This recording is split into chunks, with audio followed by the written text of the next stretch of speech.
Welcome to Great Karate Myths, Debunking the Legends, a podcast that dares to question everything you thought you knew about traditional martial arts. Today, we're diving deep into a topic that's often misunderstood, yet absolutely crucial to understand the very essence of karate. Our episode today is titled Karate, Style versus System, Lost Functions and Forgotten Purpose. Have you ever wondered why there are so many different karate styles? Or what the true intention behind those intricate kata really is? To kick us off, Nathan is here to distinguish between a karate style and a system.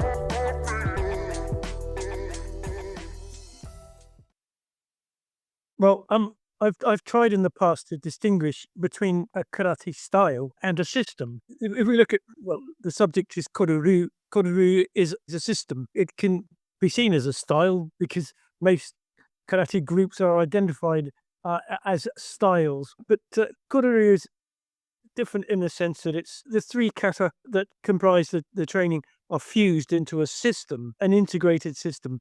And it's quite difficult to create or sustain a system if, for example, too many kata are included.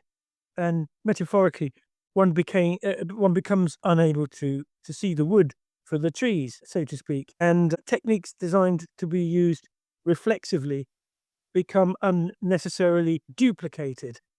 So using a three kata system, for example, allows practitioners to avoid duplicating techniques unnecessarily. And regarding the actual applications, obviously no one is encouraged to go out and practice real civil arrest any more than archery enthusiasts are encouraged to shoot people. Arguably, most postmodern karate styles are not necessarily systems. By contrast, the conservative sort of southern Jung styles of Kung Fu are systems. But the term system really precludes haphazard or eclectic compilation of kata. For instance, Yun Chung and the use of the Chinese single-edged broadswords in a similar way to the Sai, potentially with more deadly results, have three simple but progressive quan. And this is a subject that we'll cover in great detail later, and obviously not today. Traditionally, there are a limited number of forms, and that's my point here.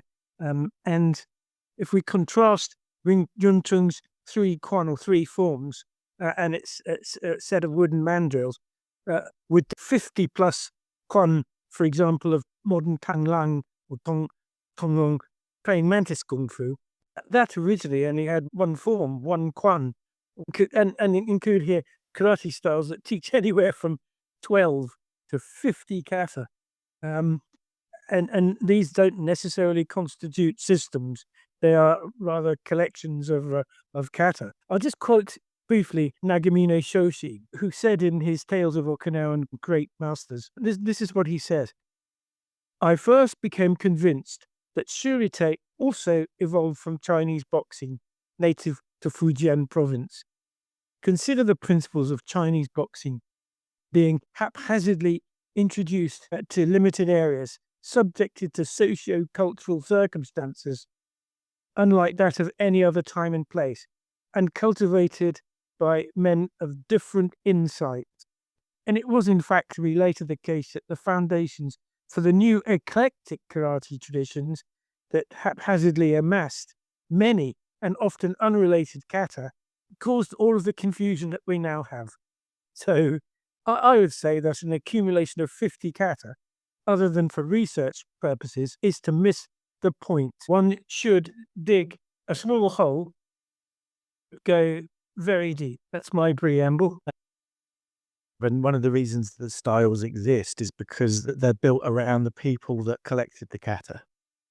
They're not systems that were put together with martial skills. And it sort of speaks to the fact that the kata arrived in Okinawa without any functions intact. And that sets the scene for creating styles. I mean, should there really be styles in the first place? Probably not, because the kata functions are all completely different and don't belong together. So it's that misunderstanding, and that's not a criticism of anyone or the circumstances in which the functions were lost. Certainly, by the time I got to Okinawa, they were, But it points to the fact that if the functions arrived intact with the kata, there wouldn't be any styles. There'd still be just systems, because the functions provide what the jobs, the context, and when and where they should be used. And people who could be forgiven for wondering which kata belong together or with each other. So somebody could, does Shinto belong with Naihanshin, or those are the sorts of questions that could arise. So because karate has come down to us in a non-systematic way, it's understandable why postmodern students would have a difficulty in working out which kata belong together, particularly as in modern styles they have been sort of lumped together, so to speak. So, example, Shotokan karate has 27 kata rowing, with no rhyme or reason as to why so many are included, or how they actually coalesce together as a systematic way. What's the process used for it? Is it just the mere accumulation, like hobbyists collecting things? I suspect that it is, actually. I suspect that's what it is. There's also, you can see it a lot now of on seminars where more than one kata is taught on a seminar. So you get a bit of Pasai with a little bit of Naihanchi and flow drills that allow you to move in between one interchange. And that's, again, those same assumptions that they're all for the same thing, and that, you could use them all interchangeably. But our approach and what we've found says otherwise, which is that the original functions are all quite different, and it's very hard to mix a Tonfa kata with some Chinese broadswords or some civil restraint and with sai or something like that.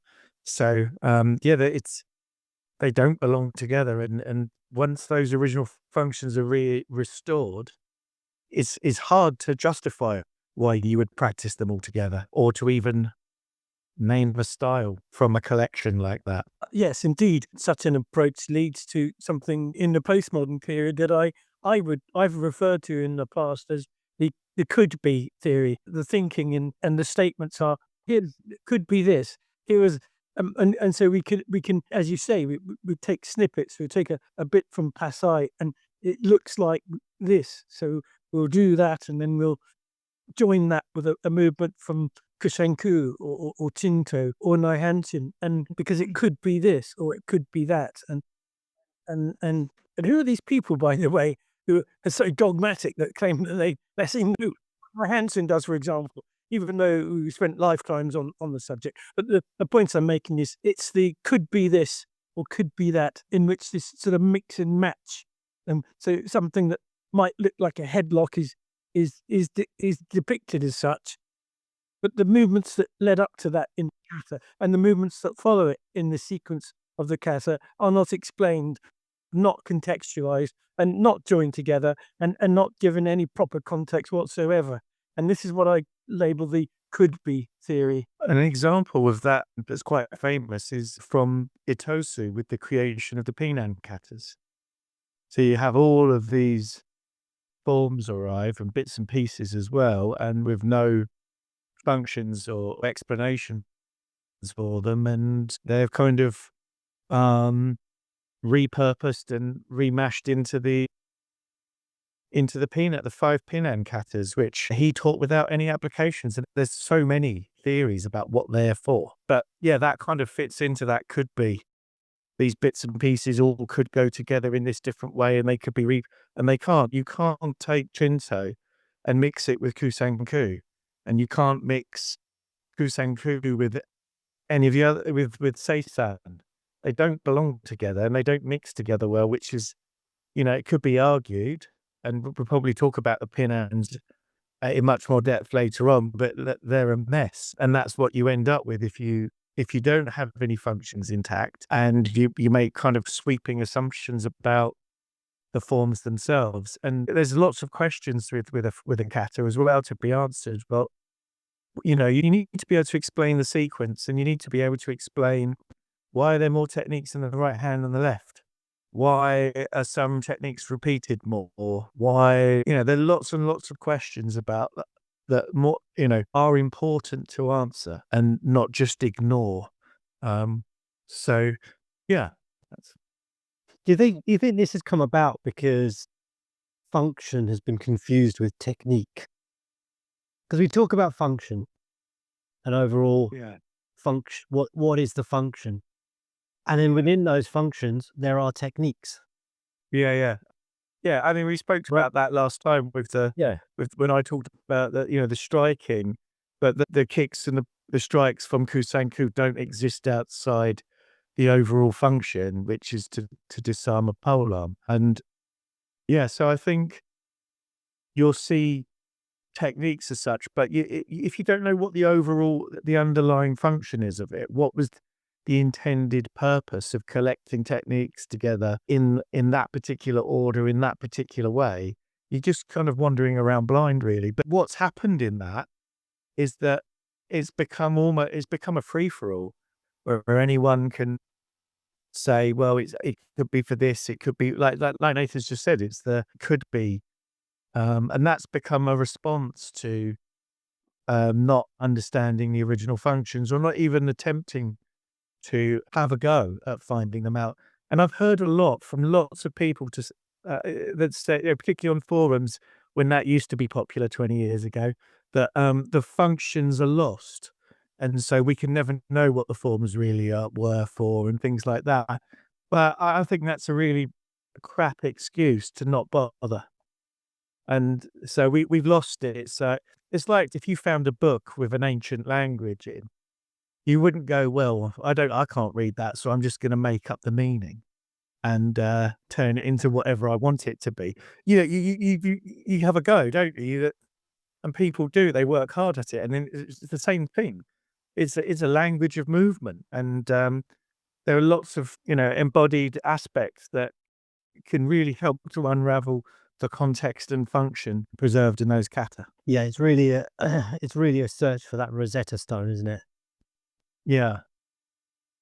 Indeed. And Naihanshin was, I don't want to speak for Nathan here, but that was the Rosetta Stone, really, wasn't it? It would appear to, it seemed to say, yes, on the note of disparity in kata in terms of then not being sort of techniques. It's interesting to see that karate is divided into kata, kion, and kumite, and the kata are the fixed forms, the kion are the so-called quotes basics, and the kumite is the sparring. And as we've spoken about on so many occasions in the past, the three are only very loosely related in the sense that they don't directly resemble each other. So the kion seems to be an attempt to make a set of basic, otherwise quite incomprehensible set of movements or series of movements in the various kata. Oh, that's related. One example would be the dominance of right-legged kick and right-legged knee raise in Matsubayashi Shorin-ryu Karate Do, which is, of course, the precursor of many of the Shorin-ryu, which would later become Shotokan type of style, Shotokan and Wado-ryu. There's an imbalance. As I say, I've listed all of these painstakingly, the number of knee raises and so-called kicks, and they're unequal, and they're not done equally on the left and the right. Something that the so-called basic or kion attempts to adjust by marching up and down and doing everything on one side and then on the other repeatedly, which isn't evident in the kata. Returning then to the Pinan kata, which are known in the very popular, globally followed style of Shotokan, those kata were renamed by Funakoshi Jishin Sensei as a Heian kata and called Peaceful Mind. Looking at them, examining them, we understand within the Kodo-ryu, we didn't follow those kata. Not out of any disrespect for Itosu Anku, the creator, but he created those kata ostensibly, arguably, between 1905 and 1908, which in the scheme of things is only 50 years before I was born. So it's not exactly a long time ago. Not that antiquity lends any particular credibility to a kata or a form, but Itosu's forms, this was a teacher who created forms with no evidence to demonstrate that he, for example, knew what the Naihanshin did. So here we have a founder who's creating kata who doesn't seem to have been able to either assimilate or pass on the functions of the kata that he'd already learned. which certainly made me think, how is he qualified to create these kata? Certainly, he gave no significant, that we're aware of, indication that he understood Kusanku, Chinto, Pasai. So these kata that we always go on and on about, these are the antique kata. This is the canon of Shorin-ryu or Shurite karate. Obviously, I'll leave aside Sanchin, Seisan, and Tankiryu from the Naha school, and just for purposes of this conversation, concentrate on the Shorin-ryu or the Shurite kata. But the founder, or rather the architect of the Pinan kata, doesn't seem to have demonstrated any hasn't passed on any applications, or he has not demonstrated that he understood the functions of the existing kata prior to creating some more. And in fact, there's considerable evidence in place to suggest that Hitoshi Anko created the Pinan series for Okinawan domestic high school consumption. So almost as a form of PE and training for young people, children, in a school setting, which throws into question any practical sort of martial or otherwise application. And historically, there are no cohesive or cogent applications to the Pinan katas, and therefore to the Heian katas.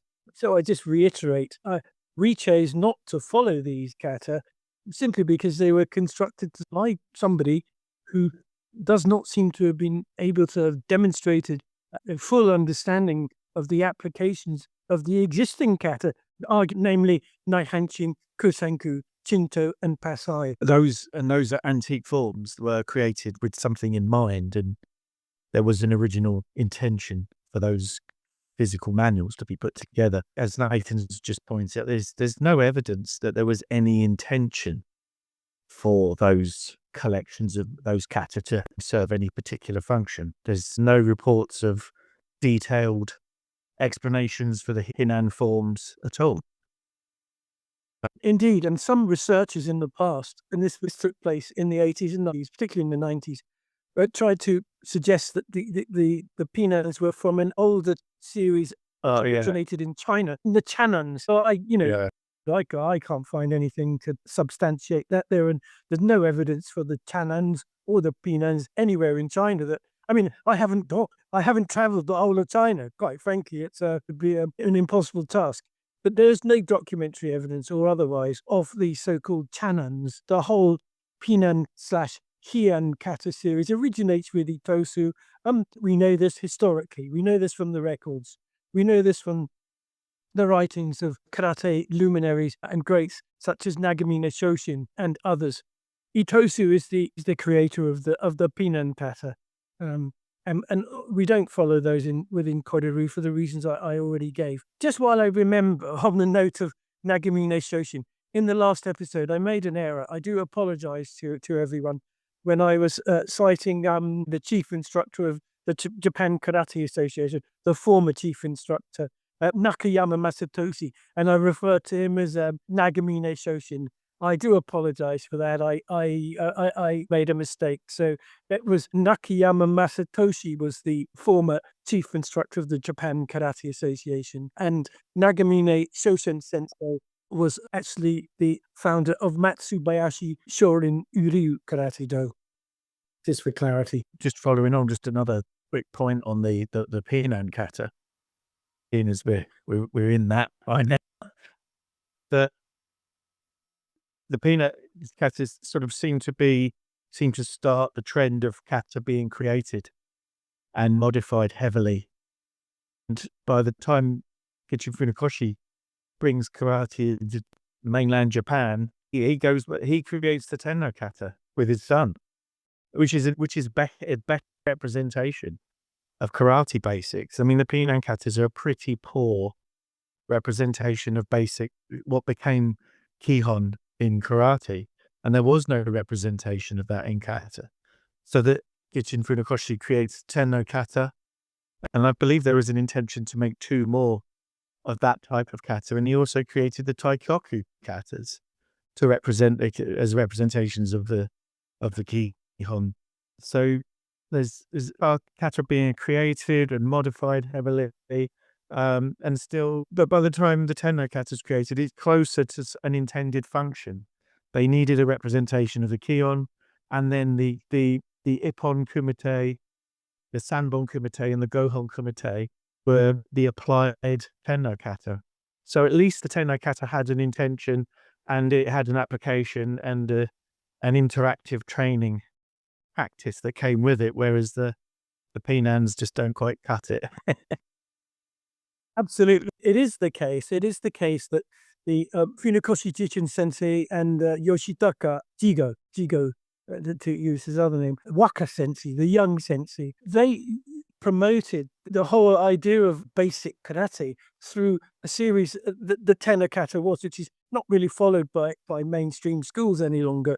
But it's rare that you get the down block reverse punch, middle level block reverse punch, upper block reverse punch, sword hand block reverse punch, sort of seems to be systematically laid out. And that led to the basics that actually became the practice for all of the styles, where irrespective, so not just the Shotokan school, but the Wadaru and even the Goju-ryu has a similar set of kions and basics of stepping forward and punching and blocking.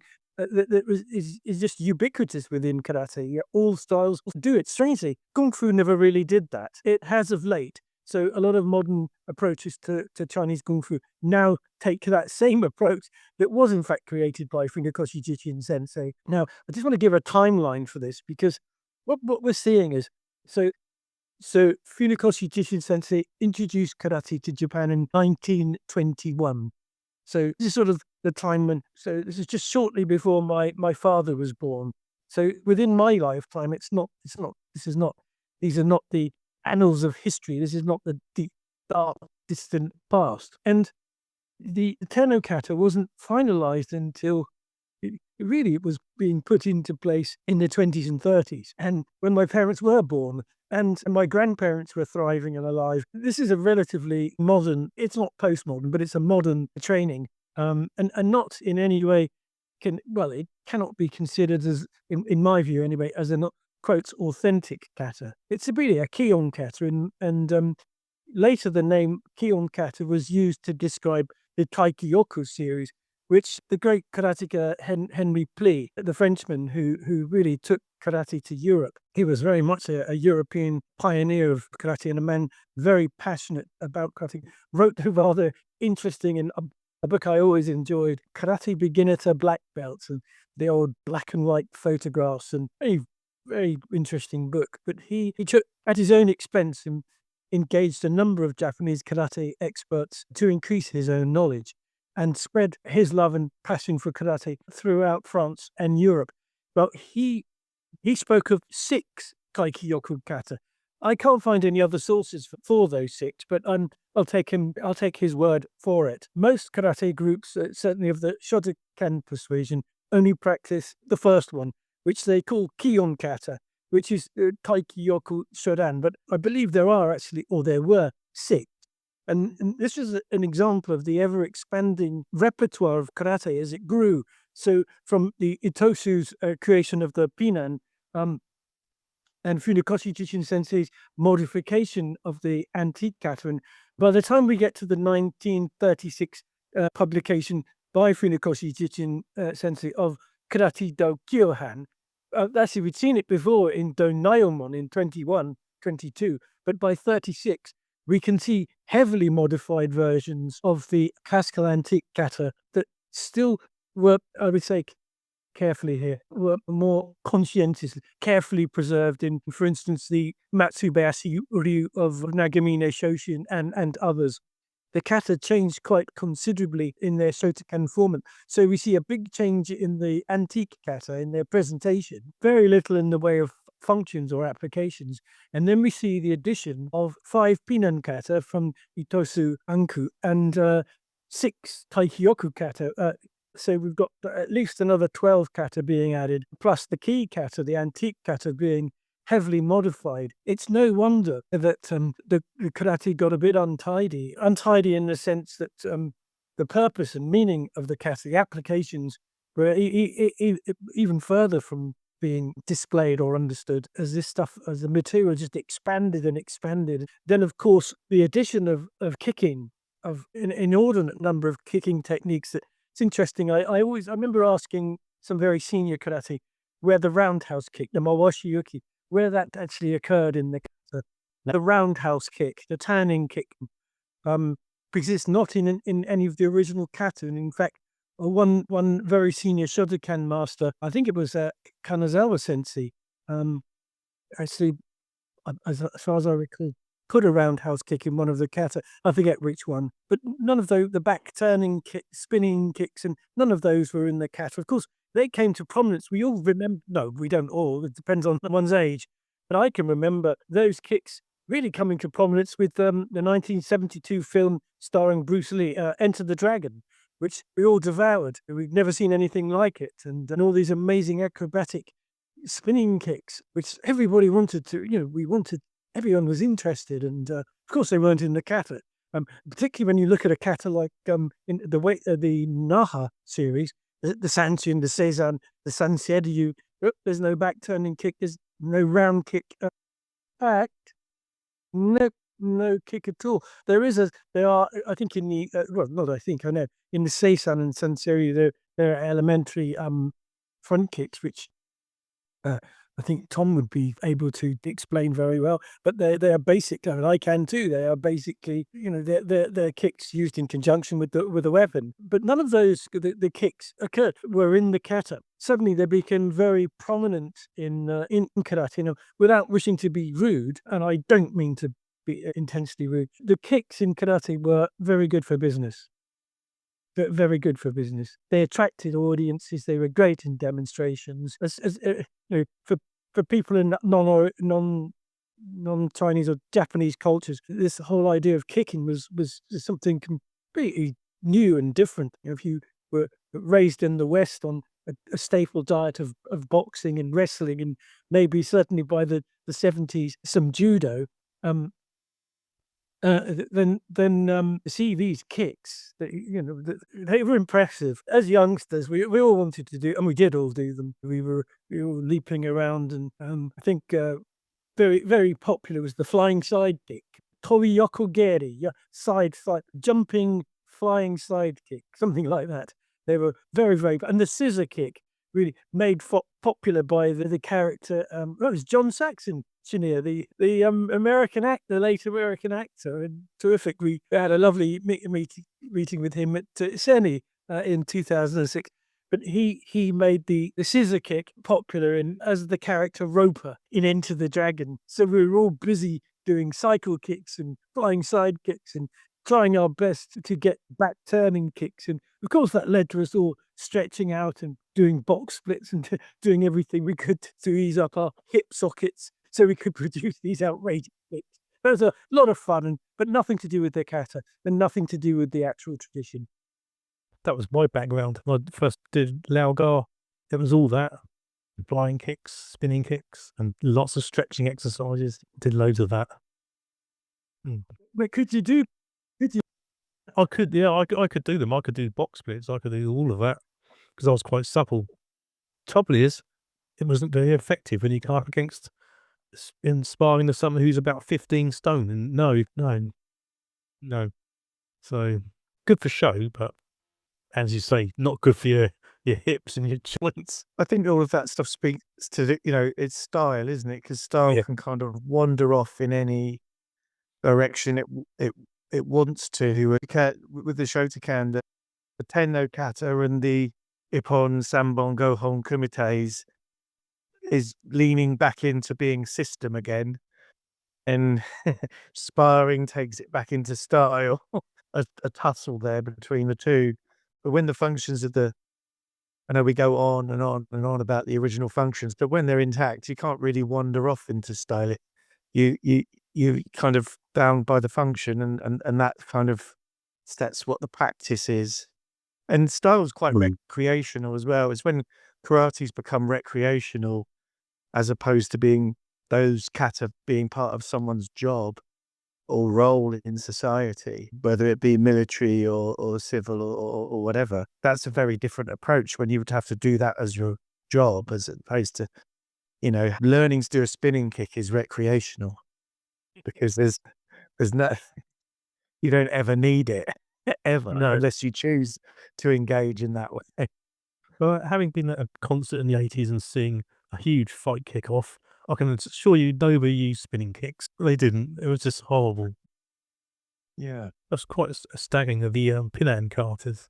I didn't know all that stuff that is basically made up with no applications. These repurposed bits of the antique forms, the Pinans are evidence that the functions didn't arrive through the forms in Okinawa. Yeah. So anyone that tries to argue that they were passed down behind closed doors, the original functions, there's no evidence for that. What the evidence is completely contrary to that. It's that there were no functions passed down because you couldn't chop up and splice them together to create those sort of, the Pinans are sort of Frankenstein monster type forms, aren't they? They're bits and pieces that shouldn't. You can't take a bit of Sanku and mix it with a bit of Chinto. It doesn't work like that. Those manuals are for jobs, for roles. Yeah. Go on, Nathan. Yeah, thank you, Tom. Thank you. Their mere existence is evidence of the sheer creation of the choreography created by Itosu Anku. So the very fact that they seem to be ordered and they go to the left and then they go to the right seems to suggest that there's some kind of order. But on closer examination, there isn't. And as you're going to turn to the right and do a maigeri, but you never do that to the left, you have to question that. Now, I'm not saying that's wrong because we can find that in the antique forms. But within the antique forms, you can discover why they're structured the way they are. With the Pinans, it's impossible because they are just mere choreography. They are literally routines that have no functional legitimacy. That's quite a thing to say, really, but people have spent a lot of time trying to they're gymnastic choreographed sequences that with no actual function or purpose whatsoever, which is why we didn't include them. We don't practice them. Could suggest as well that the idea of there even being an original function never even made it Okinawa. So the idea that the functions were lost may simply have been, here's some kung fu, and you can interpret it, do with it whatever you like. Who knows? But it kind of suggests that might have been the case, because original functions was seldom ever talked about, seldom ever discussed. I mean, I know from my own personal history in Wado, the idea of there being an intended purpose to a kata was never talked about. I'd never even considered it until I met Nathan. And so it makes me wonder if that was something that would never even perhaps have occurred to Itosu, that he couldn't do whatever he wanted. Well, of course he could do whatever he wanted. He could take these antique forms and splice them together to make something new. The idea of there being intended functions may never have even made it that far. Indeed, it makes us. This is why our thinking within Kodoru is quite alien to so many people, because many people don't think that way. And of course, it's normal for us, but that's because of our experience with the Naihanchin, which Shania reminded me this very day as one of the most maligned or misunderstood of kata, which is something that he suggested we put more effort into addressing, which I suspect we will. But it's because of that kata and what it does, and also what it doesn't do, that we've got this unique way of thinking that is so uncommon in the karate world, that actually these kata have very specific functions. Just to be clear here, I'll just talk about two kata, or three actually. Let's do three. Tom's understanding of kusanku, that's a good. Naihanchin, which is where it all began for us, and the original Sanshin, they are all incredibly clear as to what they do. And they're not if, could be, and maybe, could be.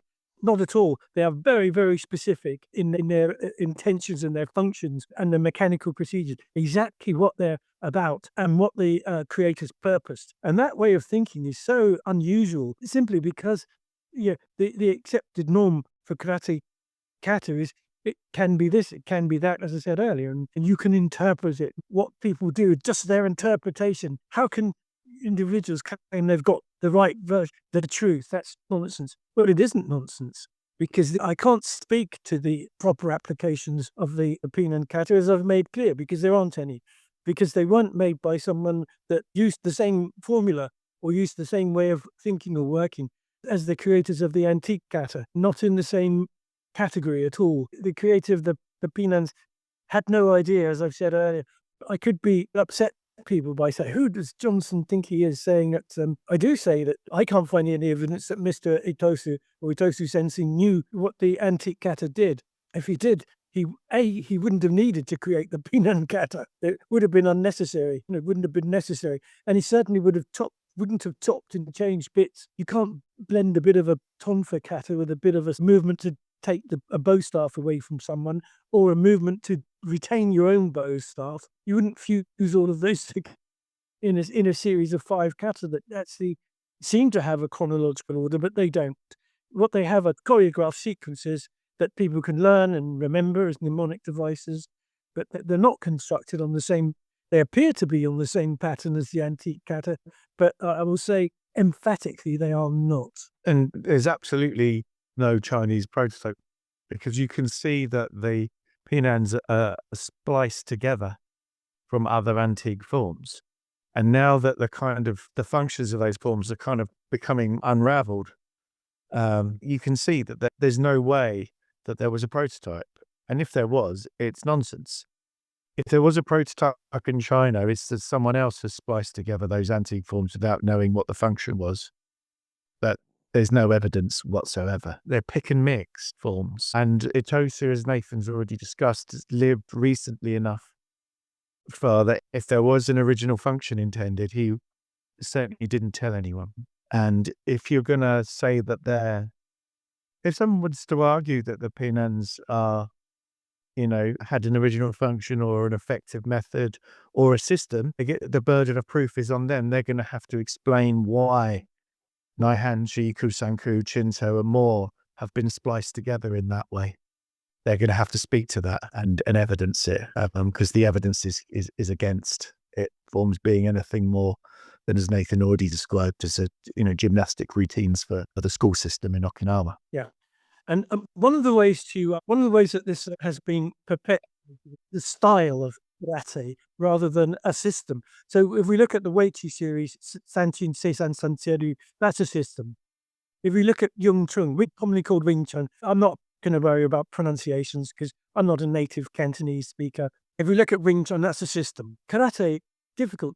People will say, well, Shotokan's a system. It's a collection. It's very eclectic. 7 kata and growing. Wadaru, 12 kata, or 15, sorry, and growing. No, they tend to stay pretty much the same. Goju-ryu, 12 kata. No disrespect to any of those styles or their teachers, but they're not.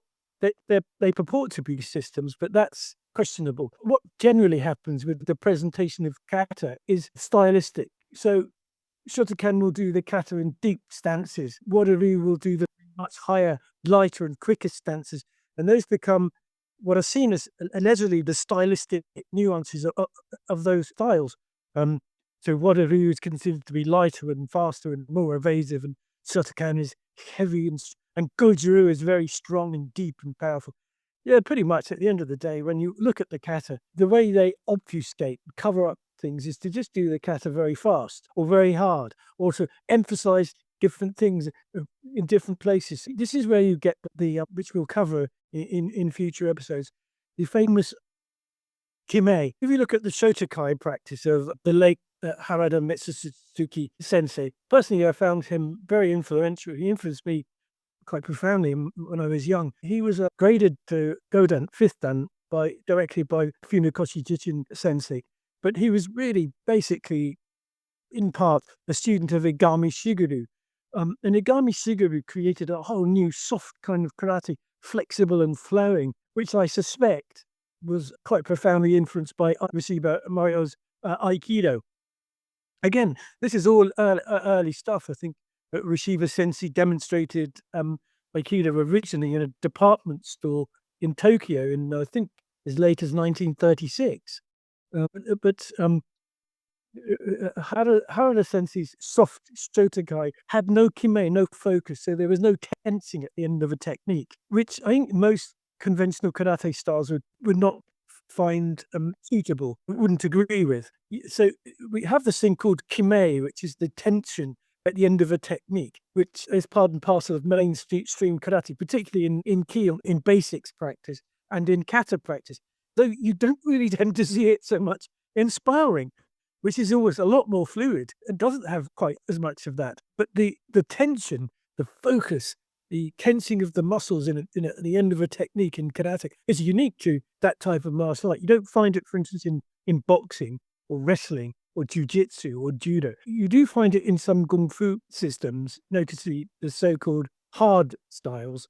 But what we've postulated within the Kodoru corpus of study and body of knowledge is that this kime actually comes from the weapons, and that the focus, the tensing, is there to stop the weapon bouncing out of your hand on impact. It's the result of weapons forms that are done in sequences, which is the origin of so many of the kata that we constantly discuss on these podcasts. And that tensing is not necessary in a flowing style or in boxing or in those sorts of kickboxing, for instance, Muay Thai and the rest of those sorts of styles. Don't obsess with the so-called focus, the kime. They don't bother with it hardly at all. Karate does, and so does a lot of kung fu. This is further evidence for the weapons base of the kata that we talk about. But even something as fundamental as that seems to remain unknown in the corpus of study of within the transmission of the Pinan kata, or for that matter, most of the kata. It's unknown. So even the fundamental reason for kime seems to have been unknown, and why the way that this is gotten around is to do the kata fast or hard, with lots of kime, lots of focus and guttural breathing and all sorts of things that make it the whole practice look very manly, or sorry, I don't mean to be sexist, but to look pretty tough and very martial. And you don't find that kind of flashy display in other fighting for instance, I return to Muay Thai in kickboxing. You just don't find it. But there will be some who argue that kime provides the focus and power to inflict damage at the intended target. Does kime on a punch add to the effectiveness of your punch?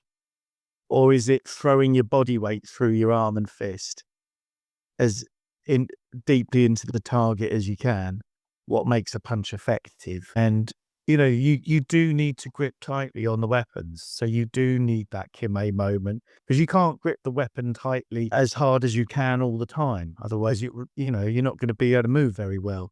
So there's that tension between moving and maneuvering the sai, for example, into wherever it needs to be, and then the kime to tighten, whether it's going to be to impact or to create leverage and pressure. So once you know what the kime is for, and perhaps play around with it and experiment with it, how is it then justified? It's not the justification falls to us to say, to argue why people go on using it. Jack Dempsey didn't worry about kime. Professional boxers hit much harder than, generally speaking, than people that are performing oizuki or reverse punch and stuff. Then they're not concerned about, there's a bracing in the body, which is different. Bracing in the body on him to land a punch or something like that is a different thing. And sometimes it's argued that the kime is kind of like that, but it's not. It's the way that it's done in kata traditionally is to tighten the grip around a weapon. Yeah, I get that. It's like hammering a nail. Yeah, grip a hammer. Try and do it with holding the hammer really softly.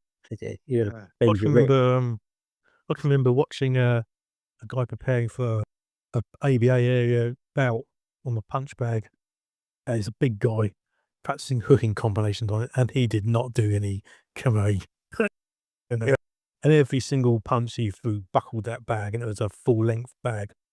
No kime. But in the karate, because it's become so performative, because it hasn't got the function, the performative has been developed to plug the void, isn't it, left behind? So Kusen, there's, you look at the world class, the world champions in kata performing Kusen-ku. It's a very dynamic performance with lovely, sharp, crisp movements and all the rest of it. It's not a representation of the function of the form that's been experienced and then embodied into, absorbed into a kata practice. It's something that's become completely performative, and the exaggerations that make it more and more performative And kime looks good in the gi. If you take the gi off and do the kata without the gi, the kime feels a bit silly. You don't get the crack of the gi. No, it's rubbish. Didn't they used to supply a particular weight of gi just to get a better crack out of it than he did? I remember it. We all knew that a good crack, and you wear a heavyweight gi because you've got a terrific crack, and you never got a good lightweight gi because the cotton was too soft. Yeah, kime just looked. If you see someone doing it without a gi on, it looks a bit odd. Yeah. Having spoken of and having a panel or a group of seniors who run the so-called style, the fact that they agree on a set number of kata, it makes a style, yes. Doesn't make a system. So it always makes me chuckle when I hear people talk about certain styles as a system. How on earth you can have a system with 27 kata, I've no idea. But how you can assimilate that many kata in a practical way is beyond me. Certainly I've had a lifetime of friends that have tried to do that. And all they can do is practice separate pieces. Now, I've got a very dear friend who is at a lifelong. He mastered both branches, the shotokan and the goju. What he does is just concentrate on a limited number of kata. He understands that you instead of trying to practice 27 shotokan kata and 12 goju kata, he understands that there's no point in trying to do that. So he's just let them go as experience. But my point is, a collection of kata does not make a system. The kata that you do have need to be integrated together and function together in a syncretical way, in a synthesis. They need to function together. That will create a system. But a mere collection of kata does not constitute a system. And that was the point under discussion. Without going into the etymology of the word system, just to keep it simple, it could be argued that a systematic way of doing something constitutes a system. I would say that for a system to be functional, it has to be integrated. So we mustn't confuse a set of rituals or repeated behaviors. No disrespect to, if I suffer from a bit of OCD, that doesn't make me a systematic person. And I'm not admitting to OCD or denying OCD. I'm simply, or criticizing OCD. Millions and millions of people have those sorts of experiences. It doesn't make us systematic. It just means that we do things in a repetitive way. And doing something in a repetitive way doesn't necessarily constitute a system. So, a quick way of looking at system would be a computer system, a computer, to have the software and hardware, the integration of those that produce the outcome that you want when you use a computer. So we can then quite sensibly talk about computer systems, and that makes sense. But if you've got a pile of junk, half of it's not plugged in, half of it doesn't work, loads of tubes and valves and electrical bits and wires and we've got a big collection of electronic stuff, but that doesn't make it a system.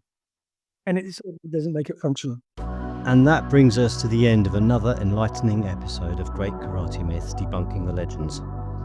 Today we've explored the fascinating and often contentious distinction between karate styles and true systems. We've learned how the absence of original functions led to the proliferation of diverse styles, and how influential figures like Itosu Anko repurposed elements into forms like the Pinan kata, which were arguably intended more for physical education and martial application.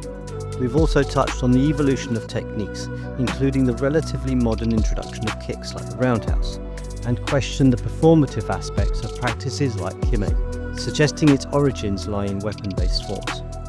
It's clear that understanding the original integrated purpose of kata is key to unlocking the true depth of karate. As we've discussed, a mere collection of forms, no matter how systematically performed, does not constitute a functional system.